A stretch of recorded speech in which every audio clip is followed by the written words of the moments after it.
자, 오늘 우리 그 말씀께 해주시는 하나님의 말씀 한번 보겠습니다. 마태복음 27장 24절 37절 말씀, 24절에서 37절 말씀. 이 말씀 가지고 부활과 같은 기적이 신화에 등장하는 기적과 다른 이유는, 이런 제목으로 하나님의 말씀을 나누겠습니다. 마태복음 27장 24절에서 37절 말씀입니다.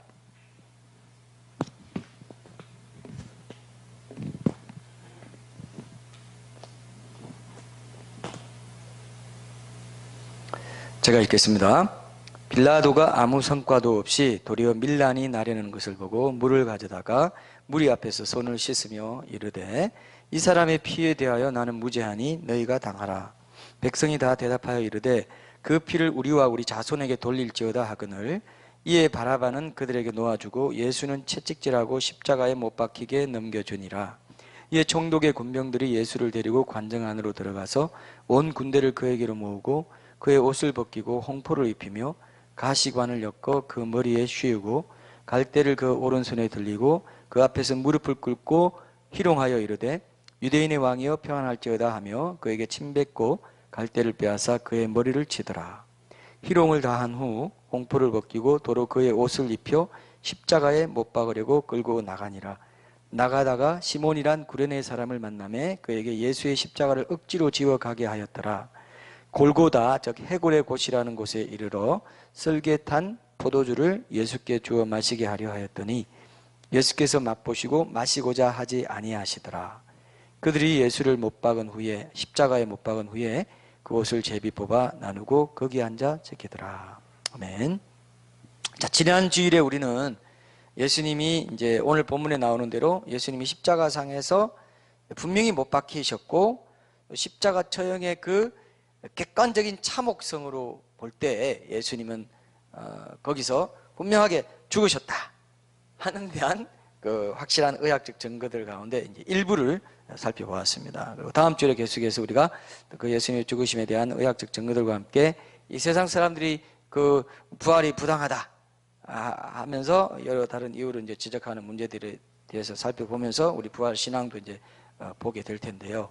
근데 그러기 전에 오늘은 좀 특별하게 타 종교와 달리 왜 기독교에서는 예수님의 죽으심과 부활을 끝도록 중시하시는지, 이것에 대해서 좀 짚어보고 넘어가 보려고 합니다. 그것은 이제 인간이 반드시 죽어야 할 운명이라는 그 사실 때문인데, 그래서 요즘 일본에서 유행하고 있는 그런 죽음과 관련된 산업이 있어요. 그 산업 하나를 좀 소개하면서 그 부분을 좀 나누고요. 그러면서 이제 성경에 나오는 부활과 같은 기적이 다른 신화에 나오는 기적과 본질적으로 어떻게 다른지에 대해서도 좀 곁들여서 살펴보는 그런 시간을 좀 가지려고 합니다. 영화로 보면 오늘은 어떤 거냐 하면은, 긴 영화 볼 때 어떤 거 있습니까? 중간에 뭐라고 해요 그걸? 영어로 인터미션이라고 있죠, 그죠? 그래서 옛날에 제가 오페라의 유령인가 그거를 어디 극장에서 보는데 그게 꽤 길어요.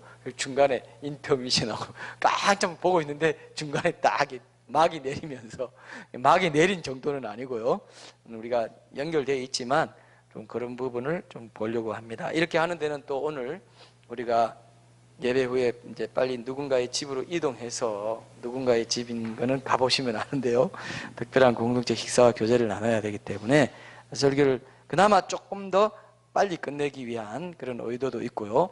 또 이 부분에서 한번 분명히 짚어야 예수님이 십자가 죽으심과 부활에 대해서 우리가 더 실감나게 깨달을 수 있기 때문에 이 부분은 하나님께서 또 나누게 하시는 것 같습니다. 그래서 오늘 설교는 그나마 좀 빨리 끝나겠구나 기대감을 가지시고 들으시면 육의 양식 못지않게 또 영의 양식도 풍성하게 채워주시리라 믿습니다. 자, 요즘 일본에서는 초고령화로 인해서 급격히 이 사망자들이 증가하면서 어떤 현상이 생기냐면은 화장터가 정체 현상을 빚고 있습니다. 교통의 정체 현상이 아니고 뭐라고요? 화장터가 정체 현상을 빚고 있어요. 그래서 화장터가 시체들을 다 수용하지 못해요. 여러분, 이런 일이 있는 거 잘 못 봤죠, 그죠? 근데 이런 일이 이 일본에서는 지금 일어나고 있어요. 초고령화가 진행되고 있기 때문에. 그래서 아주 희한한 현상이 하나 생겼는데, 호텔이 하나 생겼는데요, 망자 전용 호텔이라고. 망자 전용 호텔. 여러분 들어보신 분도 있을 겁니다. 최근에 이게 좀 화제가 된 것 같은 느낌이 있어요. 이 어떤 거냐면은 여러분 너무 놀라지 마십시오. 이 호텔에 가서 주무실 생각을 하지 마세요. 묵을 생각을 안 하는 게 좋아요. 호텔에 객실에 들어가면은 향불이 피워져 있고 침대 대신 유리로 만든 냉장 시설이 있어요. 유리로 돼 있어요. 그리고 그 안에 냉장이 돼 있어요. 한 2m, 1.5m 정도 되는 관 크기 비슷하게 항상 3.3도로 유지됩니다. 그 냉장 시설 안에 그 온도가. 그래서 며칠 전에 죽은 사람의 시신을 담은 관이 그 냉장 시설 안에 놓여 있다 이겁니다. 유족들은 유리 너머로 이제 보면서 이제 아쉬워하고 눈물도 흘리고 추모하는 그런 시간을 갖도록 이렇게 해놨습니다. 화장터에 가기 전까지 시신을 보관해두는 그런 곳이고 유족들이 매일 찾아가서 볼 수 있도록 해둔 그런 곳입니다. 도쿄나 오사카 같은데 이런 게 한 20개 정도 들어서 있다고 합니다. 이것을 일본 사람들이요, 이 호텔을 이름을 뭐라고 붙이냐면은 일본말로 시체가 이타이인데 이타이 호텔이라고 붙여놨어요. 시신 호텔. 어때요? 시신 호텔. 그래서 이름은 호텔이지만 이 숙박 허가를 받지 않기 때문에 살아있는 사람이 가서 하룻밤 자고 올 수가 없다 이겁니다. 올 수 있게 해놔도 어때요? 자고 싶어요 거기 가서?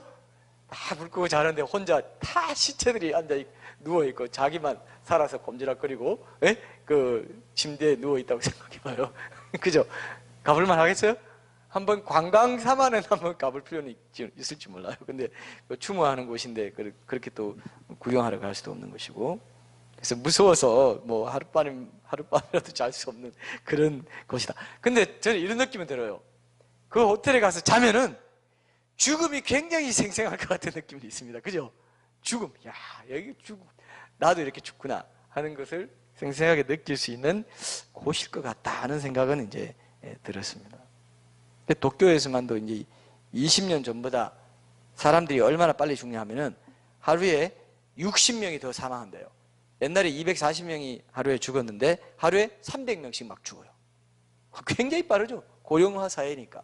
하루에 300명씩 막 죽으니까 그 안에 있는 도쿄도 그 안에 속한 그 도내 화장터는 이제 수용할 수가 없는 겁니다. 주민 반대를 더 넓지도 못하고 해가지고 26군데밖에 없는데 뭐 님비 현상 이런 것도 있고 하니까 우리 옆에는 뭐 교도소 들어오면 안 된다. 뭐 요즘 지난번에 났죠. 장애인 뭐 시설 들어오면 안 된다. 뭐 무덤 화장터 들어오면 안 돼. 우리도 뭐 난리 나죠. 화장터 반대하고 그러지 않습니까? 그래서 이제 이 틈새를 당돌이가 시신 호텔이 딱 들어섰다 이겁니다. 근데 이게 지금 시신 호텔을 찾지 않은 장례식장에 설치된 냉동 창고에 이제 열을 넘게 놔둬야 되는데 일본 사람들이 어떤 생각이냐면요, 효심이 있어요. 냉동 창고에 열을 넘게 놔두는 것은 굉장한 불효라고 생각한대요. 그래서 예를 갖춰서 좀 두겠다, 썩지 않게. 그래서 호텔이 생겼다 이겁니다. 특이하죠, 그죠? 어떻게 이런 일이 있는지 모르겠지만 참 일본이 좀 특이하다 생각이 됩니다. 시신 호텔에서 지금 빈 방을 찾기가 어려울 정도로. 그래서 뭐 출산, 다산 사회 뭐 이게 아니라 다사, 많이 죽는 사회로 이제 10년이 넘게 지나가고 있기 때문에 이런 이제 풍습이 생겼다 이렇게 봅니다. 우리나라도 비슷합니다 지금, 그죠?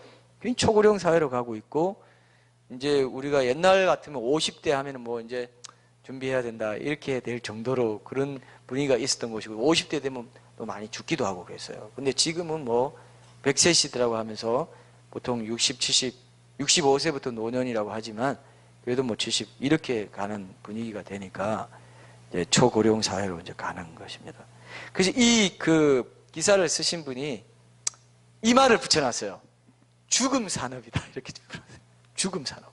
와, 정말 죽음 산업이 빠르게 성장해가지고 뭐 연간 몇 조 원 막 이 정도로 지금 엄청나게 빨리 이 산업이, 죽음 산업이 성장하고 있어요. 근데 이것과 관련해서 재밌는 또 하나의 어떤 뭐랄까요, 활동이 생겨났는데, 이 죽음 산업의 고객들이, 잠재 고객들이 가장 많이 찾는 여행 상품이 있어요. 여행이기도 하고 상품도 있는데, 슈카스라고 해서 이게 뭐냐 하면은 이 자기 죽음에 대한 준비하는 모든 과정들을 슈카스라고 이름 붙여가지고 신조어로 만들어가지고 이제 일본 노인들에게 통과 의례가 되게 해놨다.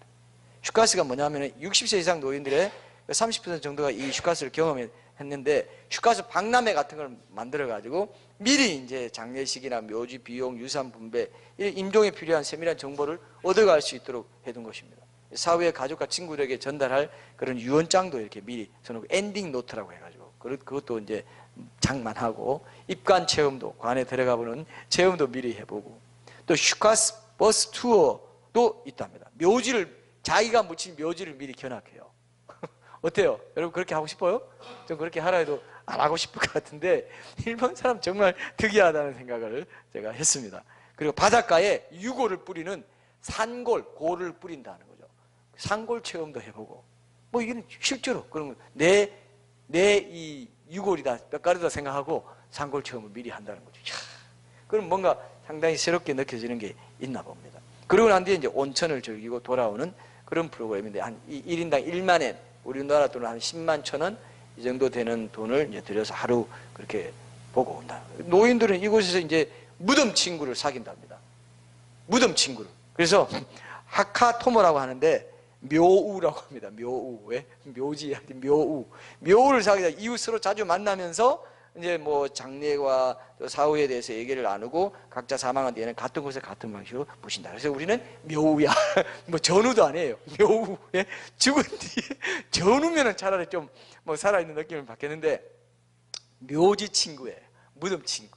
묘우라고 이렇게 일본말로 하면, 그래서 묘우, 하카토모. 와, 참 좀 새로워서 좀 충격적이었습니다. 일본 사람들 정말 특이하구나.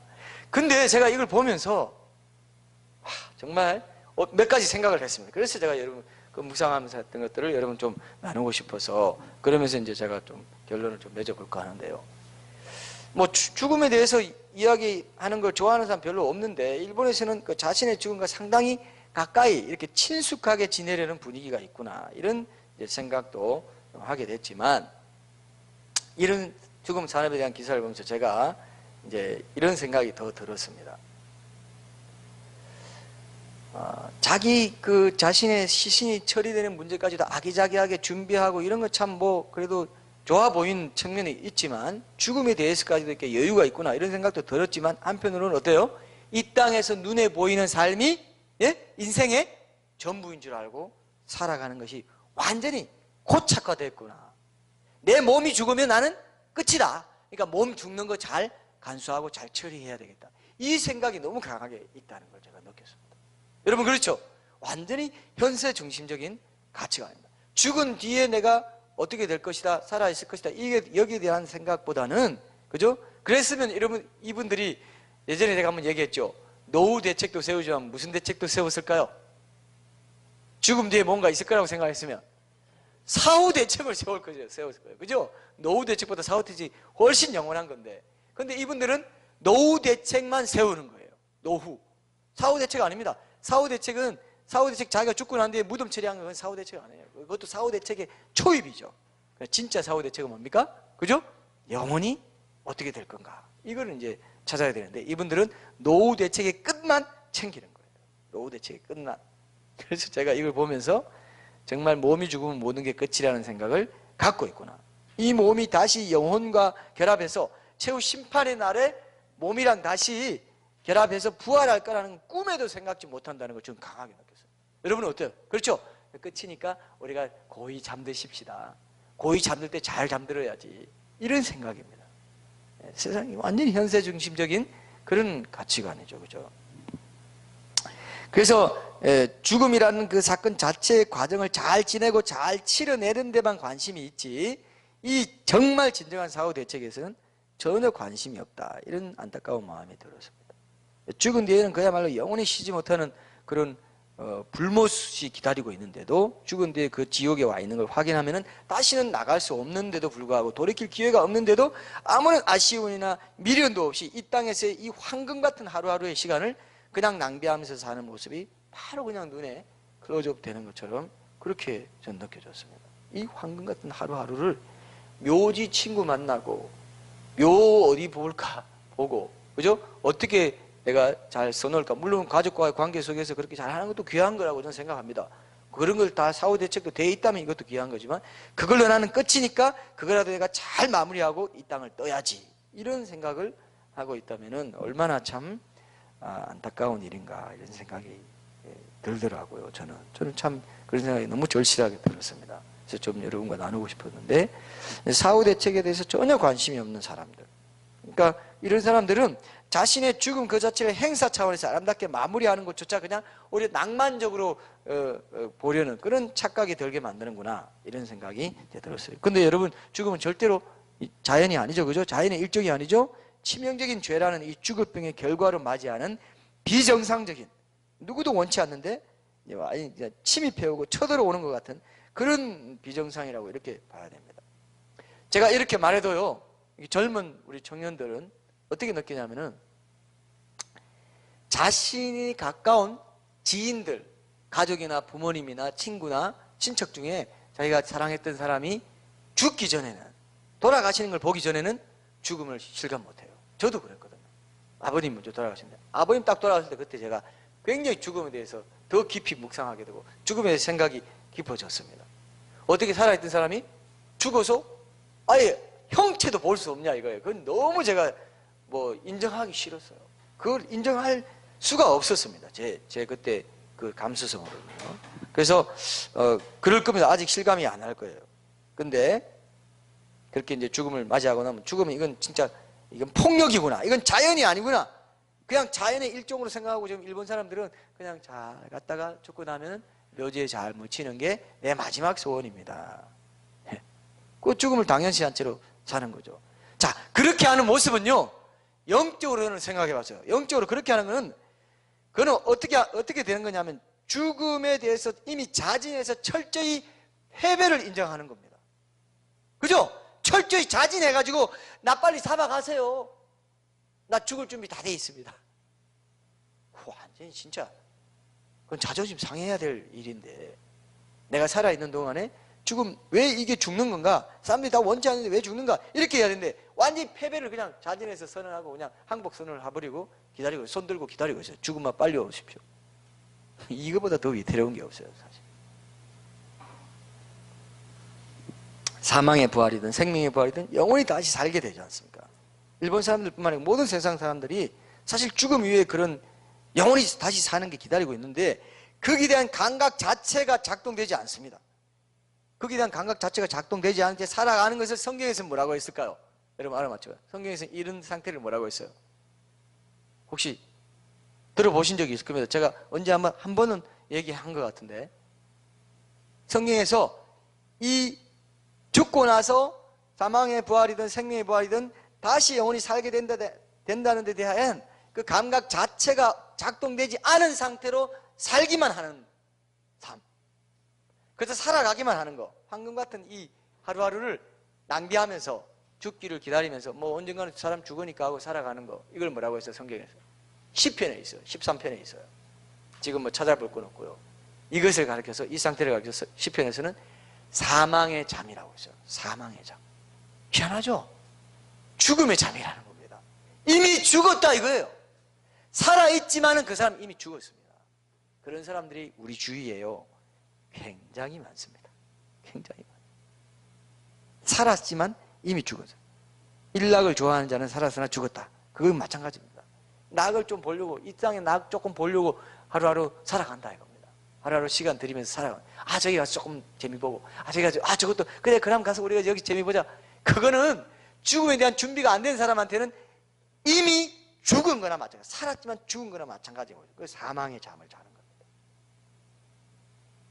죽고 나면 그 잠에서 깨어나게 돼요. 제가 왜 우리 교회에서 죽음이나 지옥 심판을 강조하느냐, 그 사망의 깊은 잠에서 항상 깨어있으라는 뜻에서 그렇게 얘기해요, 사실은. 그죠? 그걸 느끼시죠? 그 잠은 여러분, 이 잠은 어떤 잠이냐면요, 조금만 세상 생각하고 세상에 좀 빠져 살고 조금만 졸리는 걸 이렇게 용납하잖아요. 그럼 바로 이 잠이 찾아와요. 그 강도가 다를 뿐이지 이 잠이 얼마나 빨리 찾아오는지 몰라요. 그래서 성경에서도 깨어있으라 한 것도요, 깨어있으라는 뜻이 이것과 연결된다는 걸 제가 묵상하게 됐습니다. 깨어있어라 이게 뭐냐면 네 마지막을 항상 생각하고 준비하고 살아라 이거 아닙니까? 죽음에 대해서 깨어있어야 이거예요. 사실은 하나님 앞에 설 날 언제 설지 모르니까 항상 깨어있으라. 언제 죽을지 모르죠? 언제 죽을지 알아요? 언제 죽을지 모릅니다. 그래서 깨어있으라는 말을 저는 다른 각도에서 이번에 보게 됐어요. 깨어있으라 이게 뭐냐? 항상 죽음에 대해서 깨어있으라 이겁니다. 일본 사람처럼 세상 사람들처럼 죽으면 끝이니까 죽음이나 잘 낭만적으로 잘 준비해가지고 편안하게 죽자. 그게 사망의 깊은 잠입니다, 여러분. 그게 사망의 깊은 잠이에요. 자신의 마지막을 늘 준비하며 살아라. 죽음을 준비하며 살아라. 주님의 재림을 늘 준비하며 살아라. 그거 똑같습니다. 이 졸음을 졸리는 걸 자꾸 허용하면요 그냥 잠들기 십상인 게 지금 이 시대입니다. 그래서 우리가 이 강단에서도 계속 졸지 않도록 이렇게 잠을 깨우는 것이 있다. 저는 그렇게 생각해요. 그래서 이걸 휴거를 강조하는 것. 자, 여러분 이런 말 하면요 그냥 기존 교회들 많은 목사님들이 이런 말이에요. 왜 불안감을 조성하냐? 잘 살아가고 있는데. 여러분 어떻게 생각해요? 이 말에 대해서. 자, 우리가 휴거를 강조하고 죽음에 대해서 강조하고 심판에 대해서 강조하면 그래서는 안 되겠는데 내가 깨어 있어야지. 그런 마음이 들죠? 그게 정상이다 이거예요. 기독교인은. 근데 기독교의 많은 목회자들이 왜 그런 종말을 강조하고 죽음을 강조하고 심판, 지옥을 얘기하냐? 불안하게 잘 살아가는 사람들 잘 살아가게 그냥 놔두지. 그냥 복 받고 그리고 또 주님을 매일매일 따라가고 그러면 됐지. 왜 지옥을 말하고 깨어 있으라 하냐 이거예요. 성경에는 깨어 있으라는데 이게 잘못된 거예요 오늘날. 그래서 계속 강조하는 거예요. 깨어 있으라, 깨어 있으라, 계속 깨어 있으라는. 예수님이 직접 말씀하시는데요. 지옥 얘기하지 마, 심판 얘기하지 마, 죽음 얘기하지 마, 재림 얘기하지 마. 지금은 재림이 바로 내 죽음이거든요. 그렇죠? 안 죽고 바로 올라갑니다. 그런데 그걸 하지 말라고, 깨어있지 말라는 거고 사망의 잠을 자도 괜찮다고. 그럼 여러분들 한번 보세요. 사망의 잠을 자는 기독교인들 한번 보세요. 아무 죽음에 대해서, 죽음 얘기하면, 지옥 얘기하면 싫어합니다. 지옥 얘기하는 게 하나님이 경고음을 울려주는 거예요, 우리에게. 지옥 얘기하는 이유는 깨어있으라. 이 언제 죽을지 몰라. 나 만날 준비 됐니? 오늘도 말씀해 보면 하나님 만나기를 준비하라는데 그건 이제 심판을 때를 준비하라는 겁니다. 오늘 아모스서에 그 말이 나와요. 네 하나님 만나기를 준비하라. 그 심판이 온다 이거예요. 그러니까 내 심판이 있기 때문에 깨어서 준비하라 이겁니다. 오늘 묵상 말씀하고도 관계돼요 이게. 그래서 여러분 기억하세요. 항상 깨어. 그래서 여러분 일상 속에서 최근에도 어떤 우리나라 유명한 배우 한 사람이 죽었죠. 교통사고로. 갑자기 죽었습니다. 여기 삼성도 조금 앞에 가면 있죠. 항상 지나다니는 주일에 차 타고 거기 지나다니는 길이 거기인 것 같더라고요. 자, 이렇게 어떤 내가 잘 아는 사람이 죽을 때 하나님이 우리를 깨우세요. 깨우세요. 야, 너도 죽는다. 죽음을 준비해라. 마지막을 준비해라. 나 만날 거를 네 하나님 만나기를 예비하라. 네 하나님 만나기를 준비하라. 오늘 말씀하고 딱 맞아요. 널 준비하고 있으라. 이렇게 얘기하세요. 하나님께서.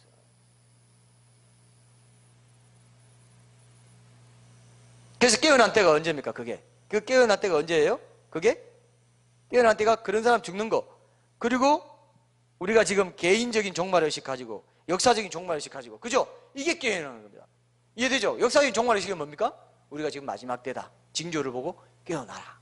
이렇게 하는 게 역사적인 종말의식. 우리 개인적인 종말의식은 뭡니까? 죽음에 대해서 깨어있는 거예요. 내가 언제 죽을지 모르니까 늘 내 하나님 만나기를 예배하면서 살아야지. 이렇게 깨어있는 거예요. 그래서 가까운 이들의 죽음을 보여주시고 이렇게 하실 때 하나님께서 그죠?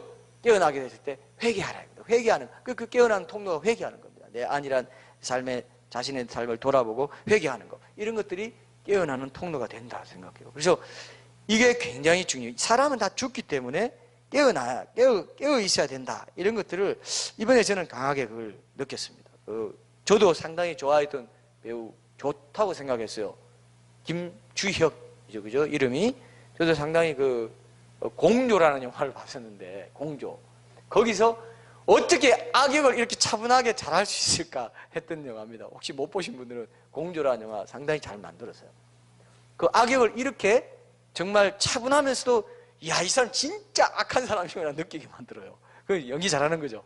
그런 아주 가능성 있는 배우였는데, 갑자기 세상을 떠나셔도 참 안타깝게 생각했지만, 그렇게 멀쩡하게 두 눈 뜨고 말하고 움직이던 사람이 갑자기 죽음이라는 과정을 거치면서 관에 들어가서 차가운 땅속에 묻히고, 그죠? 한 줌 뼈가루로 그냥 낙골당에 안치되고, 이게 말도 안 되는 거거든요, 사실. 하나님이 우리를 깨우실 때, 야, 그거 말도 안 되지? 어떻게 어제까지도 말하고 그랬나 하고 막 나를 안기도 하고 했는데, 오늘은 차가운 그냥 땅속에 묻히고 아니면 뼈가루가 되어서 낙골당에 묻히냐 이거예요. 그래서 하나님이, 야, 너 말도 안 되지? 그때 날 깨우시는 거죠. 깨우는 겁니다. 근데 여러분, 우리가 얼마나 약하냐면요, 장례식 지나기 일주일도 안 돼가지고 다 까먹어버려요. 또 잠으로 들어간다니까. 마귀가 있잖아요, 여러분. 마귀가 우리를 얼마나 그 부분에서 재우려고 하는지 몰라요. 이게 뭐 김치 재우는 그게 아니고 뭡니까? 이거는 어쨌든 세상의 잠에 빠져서 사망의 잠에 빠지게 하려고 얼마나 신속하게 움직일지 몰라. 그래서 하여튼 저는 지옥에서는 몇 번 회의가 있는지 뭔지 몰라도, 모아가지고, 야, 너는 오늘 여기 가고, 너는 오늘 저기 봐, 너는 도쿄 어디 가서 오늘 그놈 마크해. 네 마크맨은 누구라고? 너는 그 사람의 마크맨이야. 축구에 보면 그런 거 있죠, 그죠? 마크맨을 딱 지정해줘가지고 싹, 얘는 약점이 이거니까 이걸로 잡아버리면 또 잊어버립니다. 깨어있지 못하게 됩니다. 지옥이나 심판이나 죽음에 대해서 생각하죠. 죽음을 생각할 때 이 삶이 의미 있게 되는 건데, 죽음을 준비하는 과정으로서 이 짧은 삶을 살 때 영생의 길로 들어가게 되는데 어떻게 산다 이거예요. 그래서 생명의 부활을 하게 되냐, 사망의 부활을 하게 되냐. 자, 죽음이, 제가 왜 이 부활을 얘기하면서 죽음 얘기합니까? 죽음이 그냥 죽음이 아니라 반드시 다시 산다 이거예요. 절대로 사람은 안 죽어요. 절대로 안 죽는데, 왜 사람이 죽음이 두렵냐? 안 죽을 것 같기 때문에, 죽어도 여전히 안 죽을 것 같기 때문에 두려운 거예요. 그래서 두려운 겁니다, 여러분. 그 심판이 있을 것 같기 때문에. 그 죽음에 대한 두려움에 하나님의 경고 메시지가 있는 거예요. 근데 그냥 지나쳐버린다는 것입니다. 그죠? 그 죽음에 대한 두려움이 생길 때마다 하나님이 깨우시는 거예요. 자, 펄쩍 하면서 깨우십니다. 그때 딱 눈을 뜨고 정말 그런 부분에서 붙잡아야 될 부분을 붙잡아야 되는데 그렇게 하지 못한다. 그래서 이 종교가 생겨난 게, 제가 단상에도 이렇게 썼는데, 안 죽고 있을 이유가 미리 궁금해가지고, 정말 안 죽을 것 같은데 안 죽고 있을 이유가 뭘까? 이게 궁금해서 생겨난 게 뭐라고요? 종교입니다. 그게 종교예요, 사실 생각해보면. 근데 세상 사람들이 죽음에 대해서, 죽음이 두려워서 만들어낸 종교들이 과연 죽음을 해결할 수 있어요, 없어요? 해결할 수 있어요, 없어요? 해결할 수 없다 이겁니다. 죽음을 해결할 수가 없습니다. 석가도 죽었죠, 공자도 죽었죠, 다 죽었습니다. 그래서 이 죽음의 이유가 뭔가에 대해서도 그들은 다 알지 못해요. 이거 참 희한하죠? 그 기라성 같은 사상가들, 종교 창시자들, 그렇게 뛰어난 사람들이 많은데 인간은 왜 죽는가를 아직도 알지 못해요. 우리는 알아요, 몰라요? 우리는 죄 때문에 죽네. 사망은 뭡니까? 죄의 삭시? 사망이다. 죄 때문에 죽는다. 죄 없는 사람은 죽어요, 안 죽어요? 안 죽습니다. 죄 없는 사람은 안 죽어요. 근데 안 죽은 사람이 없네요. 그래서 이 죄를 해결하기 위해서 반드시 죄의 삭은 사망이기 때문에 예수님이 반드시 십자가에서 죽어야 됩니까? 안 됩니까? 반드시 죽어야 되는 게 이렇게 연결된다 이겁니다. 확실히 죽어야 돼요. 분명하게 죽어야 돼요. 그렇지 않으면 부활, 생명을 얻을 수 있어요, 없어요? 없다 이겁니다. 이렇게 연결이 돼 있어요. 이미 예수님이 우리가 가야 될 길을 미리 가신 겁니다.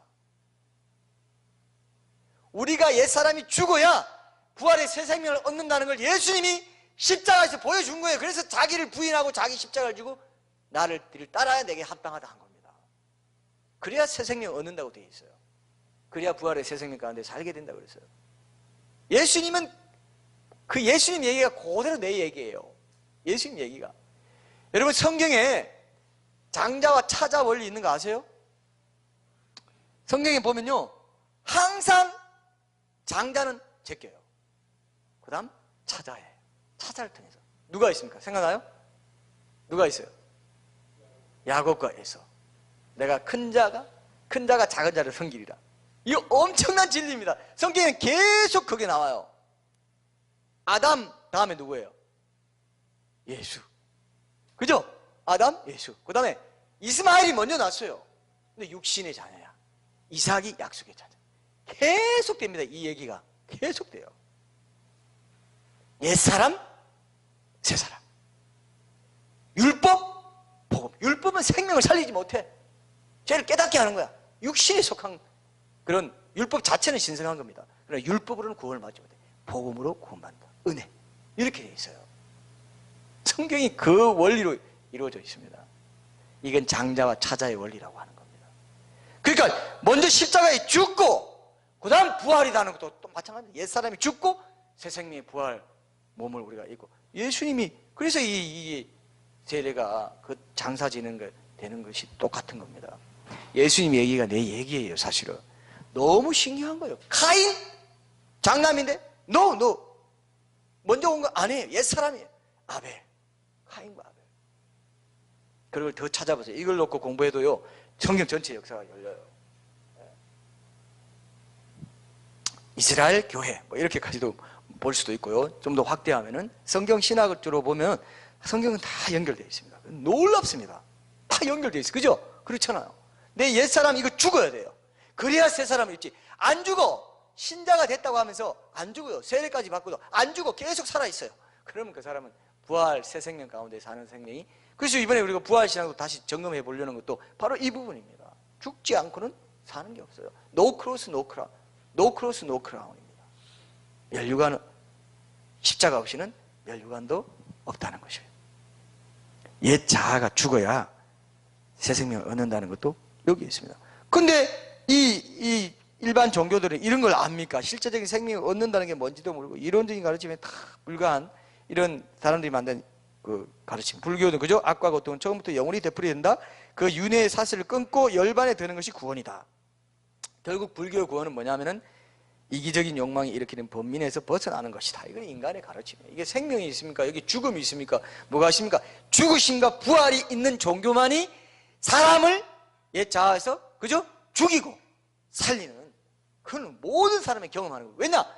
그렇게 경험하지 못하고 이 땅에서 죽기만 했다. 아까 일본에서 그런 묘지 친구도 사귀고 하는 그런 휴가스처럼 그런 일이나 하고 그냥 이 땅에서 그냥 옛사람을 그냥 잘 옛사람의 분칠해주고 화장해주고 다 해서 옛사람이 죽은 것 같고 묘지도 이쁘게 만들고 해봤자 소용이 있어요 없어요? 그렇게만 하는 사람은 영원한 사망의 부활을 경험한다.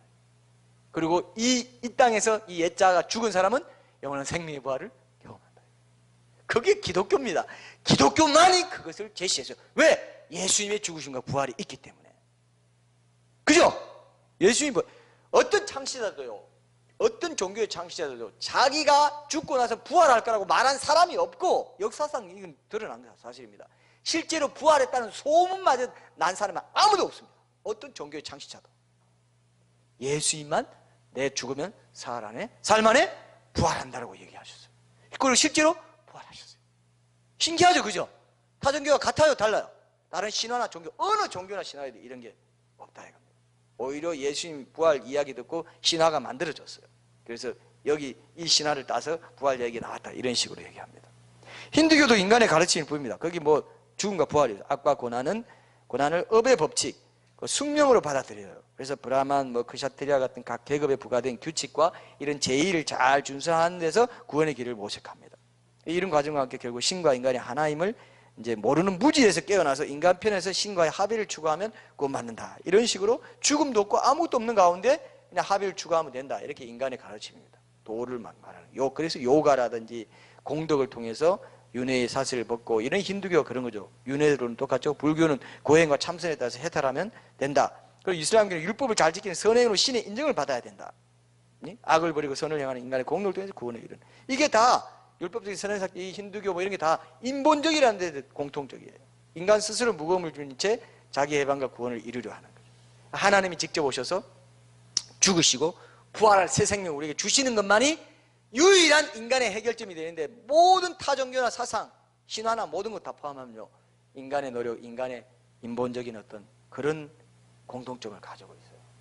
예수님이 직접 하나님 직접 오셔가지고 날 위해 죽으시고 내가 그렇게 주님 앞에 세례받고 장사 지내마 되었다가 다시 산 그런 신앙의 그 삶을 우리 하나님 앞에 드릴 때 부활의 새 생명 가운데서 살아갈 수 있도록 해주신 분은 기독교밖에 없다 이겁니다.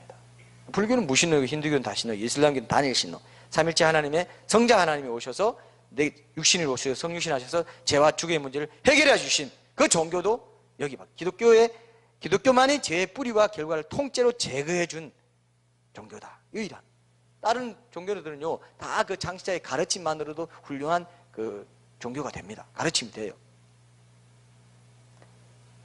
보통 종교들은 그래서 그 창시자의 죽음을 중시하지 않아요. 근데 여러분, 이런 종교 봤어요? 그 창시자의 죽음, 사형 집행 도구를 굉장히 신성하게 기념하는 종교 봤어요? 그 창시자가 죽을 때 썼던, 만약에 소크라테스가 독배를 마시고 죽었다 합시다. 그 독배가 엄청난 상징이 돼가지고, 우리는 독배를 중히 여겨야 됩니다. 여기 모든 교회마다, 그 회당마다 소크라테스 교가 있다고 하면은 그 회당마다 독배가 다 원래 걸려져 있어요. 그런 거 봤어요? 없습니다. 십자가는 그런 거예요. 죽음을 굉장히 중시하는, 죽어야 내가 살기 때문에 그 죽음과 부활, 이것이 복음 캐리그마입니다. 부활은 그 죽음이 모든 사람이 죽어야 될 그 죽을 죄에서 살리는, 그 죄를 대신 진 유일한 효력이 있다는 걸 보여주는 것이 부활이기 때문에 그랬습니다. 진짜로 죽었어야 됐고 진짜로 부활했어야 됐다. 타종교에는 이런 핵심 진리가 없어요.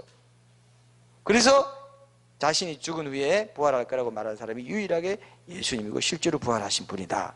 이렇게 우리는 믿고 있는 겁니다. 굉장히 중요해요. 생명은 생명으로만 갚을 수 있고요. 죽음은 누군가가 그 죽음을 실제로 대신해 주지 않으면 없어지지 않기 때문에 예수님이 실제로 바로 그 죽음을, 하나님 예수님이 죽으셨는데, 자, 제가 아까 잠기 힌트를 드린 것처럼, 그러면 이렇게 부활과 같이 성경에 나오는 기적들의 가장 주된 특징 가운데 뭐가 있느냐? 요걸 이제 결론하고 끝낼게요. 오늘 제가 좀 빨리 끝내려고 하는데, 그 특징이 뭐냐 하면은, 다른 신화들이나 전설에 나오는 것 같이 이게 별 연관성 없이, 다른 신화나 이런 데 전설 같은 데 보면요, 그냥 별 연관 없이 나라의 창시자나 그 종교의 창시자가 굉장히 신령한 능력을 가지고 있어서 어떤 구원의 진리의 연관성이 없이, 제 말 잘 들으세요? 구원의 진리의 연관성이 없이 그런 자기 능력을 나타낸다든지 흥미 위주의 기적, 이 사람 참 특별한 사람이다, 이런 걸로 보이고 연관성이 없어요. 그 뒤에 이어지는 그 진리, 그 가르침의 체계와 어떤 특별한 연관을 갖고 있지 않습니다. 그냥 과시하는 정도예요. 근데 부활이든 동전의 탄생이든 다른 기적들, 성경에 나오는 기적들을 보면은 반드시 그거는 그냥 능력을 보여주고 나 이런 능력이 있다, 흥미 위주로 이렇게 하는 게 절대로 아니에요. 반드시 그 구원의 진리, 기독교의 전체 구원의 진리와 밀접하게 관련 있는 그런 부분에서만 확실한 기적들이 일어났다 이겁니다. 기적이 일단 그 부분에서 다릅니까? 같습니까? 달라요? 같아요? 완전히 차원이 달라요. 만화영화에 나오는, 디즈니 영화에 나오는 그런 기적이 아니라는 거예요, 성경에는. 근데 요즘 과학주의자들, 진화론자들은 그런 기적이 있다고 생각하는 거예요. 근데 그건 성경 전체를 몰라서, 구속의 역사를 몰라서 얘기하는 겁니다. 부활의 기적도 마찬가지죠. 그죠? 모든 사람이 반드시 죽고 나서 사망의 부활이든 생명의 부활이든 그 부활을 경험해야 되기 때문에 하나님이신 예수님이 먼저 오셔가지고 그 모본을 미리 보여준 기적이다 이겁니다. 그렇죠? 그런 부분들을 여러분, 이 기적의 어떤 과학적인 그런 부분은 제가 다음번에 자세하게 한번 더 말씀드릴게요. 그러면 여러분들 자연주의 가치관이 얼마나 엉터리인지 알게 돼요. 그걸 여러분들이 이번에 확실히 붙잡으시면, 성경에 나와 있는 모든 기적들은 다 우리가 충분히 믿을 수 있는 것이구나를 알게 돼요. 그걸 오늘 이번에 이 부활 설교 시리즈 하면서도 같이 좀 나눠볼 겁니다. 그래서 타당 승리는 기적이라는 걸 알 수 있잖아요. 부활, 모든 사람이 생명의 부활, 심판의 부활로 나오기 때문에 부활도 타당성이 있다는 걸 알게 돼요. 그죠? 타당성이 부활. 그럼 모든 사람이 부활하기 때문에. 그래서 부활이 없고 사람이 그냥 죽기만 하고 영혼이 없다면은 귀신이 왜 있겠어요? 아까 제가 그랬죠? 일본에 있는 그 호텔, 시신 호텔, 이타이 호텔이라고 시신들만 놔두는 냉장고, 놔두는 냉장 그 시설에 놔두는 그 시신에 내가 살아있는, 한번 내가 일본 여행 가는 사람한테 거기 가서 꼭 하루만 자고 오면은 내가 너한테 상을 줄게 한다고 합시다. 그래도 가고 싶어요, 안 가고 싶어요? 거기 하룻밤 자고 싶어요? 오사카 같은 데 가서, 도쿄 같은 데 좋은 거 보고 싶지, 거기서 하룻밤. 왜 무섭느냐? 영혼이 있다는 걸 내가 아는 거죠. 귀신이 있다는 걸 아는 거죠. 공동묘지 가서, 제가 그때 했죠? 공동묘지 가서 하룻밤 바로 옆에서 하룻밤 자고 오면 내가 100만 원 줄게 했다고 합시다. 그래도 안 가요. 그때 무덤에서 귀신이 일어나가지고 나를 목 조아가지고, 내가 여러분 잘 때 뭐라고 합니까? 가위 누르는 거. 엄청 한번 가위 눌러서 깨어났는데 또 가위 누르고, 여기서 깨어나서 가위 누르고 할 것 같아서 못 가요. 영혼이 있다는 겁니다. 그래서 부활이 있다는 거예요. 사실은 그게 넓게 보면. 그래서 부활의 기적은 타당성이 있다 이겁니다. 그래서 기적, 디즈니 영화에 나오는 뿅 하고 뭐 이런 기적이 전혀 없어요. 성경에는. 포도주를 만든 기적이라든지 뭐 이게 다 의미가 있습니다. 엄청나게 중요한 구속의 진리가 있어요. 예수님이 병자를 고친 기적들, 이건요 인간의 육체뿐만 아니라 죄로 인해서 각종 영적인 질병을 갖고 있는 사람들을 예수님이 고치시는 분이라는 그 구속사의 중요한 맥락을 가진 기적인 거예요. 그래요, 안 그래요? 우리 다 영적 질병 갖고 있어요, 안 갖고 있어요? 육체적인 질병 못지않게 영적인 질병이 얼마나 큰 거 많은지요. 뭐 열등감, 뭐 여러 가지 많습니다. 그것 때문에 실제로 사람이 죽어요. 자살해버려요. 그 병을 예수님께 가면 고침받는다는 그 기적이 병자의 기적인 것이지. 마병 환자도 아무런 감각이 없고 내가 죽는데 죽음에 대해서 깨어있지도 못한 그런 사람들이 고침받는다. 감각이 새로워지는. 예수님 앞에 가면 그렇다는 것을 보여주기 위한 구속의 진리 속에 있는 기적인 것이다. 그래서 신화들과 다르다. 오늘 주제와 관계해서. 예수님 동정의 탄생도 마찬가지입니다. 모든 사람이 죄를 지고 그 죄의 삭신 죽음을 대신해 치러줄 수 있는 제물은 아무런 죄가 없이 태어난 거룩한 존재여야 되기 때문에 필연적으로 동정녀 탄생이라는 기적이 필요했던 것이지 그저 동정녀 한번 나게 해봐 이게 아니라는 겁니다. 굉장히 중요합니다. 성경에는 그게 굉장히 그런 맥락이 굉장히 중요하게 되어 있다는 걸 알면 우리가 전도할 때도 기적을 무조건 거부하는 사람한테도 얘기해 줄 겁니다. 하나님 창조주시기 때문에 그런 개입을 하실 수 있다는 데에서 얼마든지 자신의 구속사를 성경에 담기 위해서 역사를 쓰기 위해서 그런 것들을 아주 특별한 시기에 특별한 목적으로 한 거지 기적을 남발한 게 아니에요. 또 여러분 성경에 보면 기적이 많이 있는 것 같지만 수천 년에 걸쳐서 그게 기록되어 있는데 그 정도 기적이 있으면요 많은 게 아니에요 사실. 그죠? 사실은 압축해 놨기 때문에 1500년 동안 된 일을 압축해 놨기 때문에 많은 것도 아니면서 하나님이 그때 하나님 자연 법칙을 따라서 항상 신실하게 운행을 하시면서도 특별한 목적으로 기적을 일으키시지 남발하시는 분이 아니라는 것도 기적에 대한 신빙성을 더해주는데 좋은 또 대응 논리가 될 수 있습니다. 그래서 예수님의 탄생과 죽음과 부활이 다 죄인인 사람의 구원의 필연적인 요소가 되는데 그게 이제 보통 사람들이 잘 일어나지 않는 기적적인 요소가 필요했기 때문에 기적적인 일들이 나타났던 거죠. 자, 이스라엘 백성이 이집트를 탈출할 때 홍해가 갈라진 기적은 뭡니까? 이건 왜 필연적이죠? 이제 제가 힌트 드렸으니까 결론으로서 여러분들이 결론을 내봐요. 왜 필연적이죠? 홍해가 갈라진 기적 왜 필연적이에요? 아니 뭐야? 왜 바다를 그냥 작은 데로도 갈 수 있는데 괜히 그냥 자기 능력 보이려고 홍해가 갈랐어?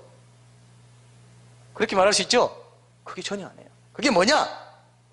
그 기적은 죄가 지배하는 세상을 상징하는 이집트에서 바로의 그 마귀를 사탄을 상징하는 이집트에서 벗어나서 노예 생활을 하고 있었잖아요. 죄의 노예 생활을 하고 있었죠. 거기서 벗어난 하나님의 백성은 반드시 예수님과 함께 장사되고 다시 살아나야 새로운 삶, 광야에서 하나님 말씀에 순종하면서 새롭게 불기둥 구름기둥 그런 동행의 여정을 밟고 삶의 여정을 걸어가서 가나안 땅에까지 간다. 그걸 보여주기 위해서 영적인 진리를 보여주기, 구속의 진리를 보여주기 위해서 일어난 기적이란 말입니다. 그저 그냥 재미로 한번 야 홍해 한번 갈라봐. 야 저 지중해 가를까 홍해 가를까? 아 홍해 갈라. 이게 아니라는 겁니다. 성경에 기적이 나타난 기적은 그렇게 만화 같은 그런 기적이 아니라는 거예요. 처음부터 하는 면밀한 계획을 세워가지고 그때 그 타이밍에 하나님이 엄청난 그런 뜻을 가지고 기적을 일으켰기 때문에 훨씬 믿을 수 있다. 부활의 기적도 마찬가지고. 이해되시죠? 이게 신화와 다른 거예요. 이런 타종교 전설 박혁것의 신화에 보면 뭐 알에서 깨어나고 뭐 다 그런 신화들이 있어요. 근데 부처도 뭐 신화가 있어요. 신화가 더 만들어졌겠죠. 신화는 100년, 200년 많은 시간이 지나가면 만들어져요. 뭐 부처는 뭐 어디서 뭐 알에서 뭐 어떻게 알이 아니고 뭐 어떻게 신비하게 난 거 있어요. 근데 그게 부처의 생애와 전혀 연결이 안 돼요. 부처가 이 땅에서 가르치고 구속의 진리를 뭐 해서 주는 것과 연결해야 돼. 근데 동정녀 탄생은 뭡니까? 연결되죠. 완전히 거룩해야 되고 모든 죄인을 대신해서 죽는 자는 거룩한 존재여야 되기 때문에 인간의 그걸로 태어나지 않고 성령으로 잉태된다. 이건 연결이 되고 합리적이고 논리적이다.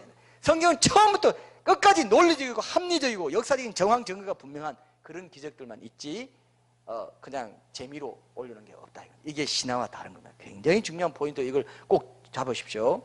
그래서 모든 그리스도인이 받아야 될 그 세례의 과정을 그렇게 홍해가 갈라지고 그 바다 속으로 걸어 들어가서 그죠? 죄 많은 세상에서 빠져나오는 과정을 밟은 후에 다시 물속에서 올라오는 그런 기적으로 연출해야 될 필요가 있었기 때문에 이 홍해에 갈라지는 기적이 있었다. 이게 신화와 다르다는 겁니다. 반드시 구속의 진리와 연결이 되어 있습니다. 맥락이 연결되어 있어요. 문맥이 연결되어 있어요. 컨텍스트가. 그래서 이렇게 보면 하나님이 일으키신 모든 기적들은 다 나라는 한 존재와 관련되어 있고요. 그 나라는 존재가 유일한 구원자이신 예수님을 통해 구원받는 진리와 연관되어 있어요. 굉장히 중요합니다.